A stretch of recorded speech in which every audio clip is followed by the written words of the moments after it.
ਉਹ ਸੁਣਾ ਮੋਦੀ, ਮਜ਼ਾ ਆਇਆ ਹੀ। ਬੜਾ ਚਾਅ ਸੀ ਤੈਨੂੰ ਜੰਗ ਲੜਨ ਦਾ। ਜੰਗ ਕਰਕੇ ਵੇਖਿਆ ਹੀ, ਅਰਬਾਂ ਖਰਬਾਂ ਰੁਪਏ ਦਾ ਨੁਕਸਾਨ ਕਰਕੇ ਬਹਿ ਗਿਆ ਨਾ। ਤੈਨੂੰ ਸਮਝਾਉਂਦੇ ਸਾ ਕਿ ਬੰਦੇ ਦਾ ਪੁੱਤਰ ਬਣ ਜਾ, ਲੇਕਿਨ ਤੈਨੂੰ ਸਮਝ ਨਹੀਂ ਆਈ।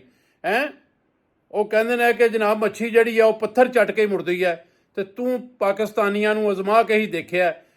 33 ਅਰਬ ਰੁਪਏ ਦਾ ਤੇਰਾ ਤਿਆਰਾ ਸੀ, ਜਿਹੜਾ ਜਨਾਬ ਉਹਨਾਂ ਨੇ ਇੰਜ ਗੜਾਇਆ ਜਿਸ ਤਰ੍ਹਾਂ ਮਤਲਬ ਹੈ ਉਹ ਰੇਤ ਦੀ ਦੀਵਾਰ ਹੁੰਦੀ ਹੈ। ਤੇ ਪਾਕਿਸਤਾਨੀਆਂ ਦਾ ਤਿਆਰਾ ਪਤਾ ਕਿੰਨੇ ਦਾ ਸੀ? 2 ਅਰਬ ਰੁਪਏ ਦਾ। ਅਸਲ ਫਰਕ ਕੀ ਸੀ? ਤੇਰੇ ਪਾਇਲਟਾਂ 'ਚ ਤੇ ਸਾਡੇ ਪਾਇਲਟਾਂ ਦੇ ਦਿਲ ਦਾ ਫਰਕ ਹੀ। ਸਾਡੇ ਪਾਇਲਟਾਂ ਨੂੰ ਫਰਕ ਹੈ, ਪਤਾ ਹੈਗਾ ਕਿ ਅਸੀਂ ਸ਼ਹਾਦਤ ਪਾਣੀ ਹੈ, ਔਰ ਤੇਰਿਆਂ ਨੂੰ ਪਤਾ ਹੈ ਕਿ ਅਸੀਂ ਕੁੱਤੇ ਦੀ ਮੌਤ ਮਰਨਾ। ਤੇਰਿਆਂ ਦਾ ਤੇ ਉਹ ਹਿਸਾਬ ਹੈ, ਮਰ ਗਿਆ ਮਰਦੂਦ, ਨਾ ਫਾਤਿਹਾ ਨਾ ਦਰੂਦ। ਇਹ ਸਾਡੇ ਨਾਲ ਮੁਕਾਬਲਾ ਨਾ ਕਰਿਆ ਕਰ। ਅਸੀਂ ਆਪੇ ਜ਼ਮ-ਜ਼ਮ ਪੀਣ ਵਾਲੇ ਲੋਕ ਹਾਂ, ਤੇ ਤੂੰ ਗਾਂ ਦਾ ਮੂਤਰ ਪੀਣ ਵਾਲਾ ਲੋਕ ਹੈ।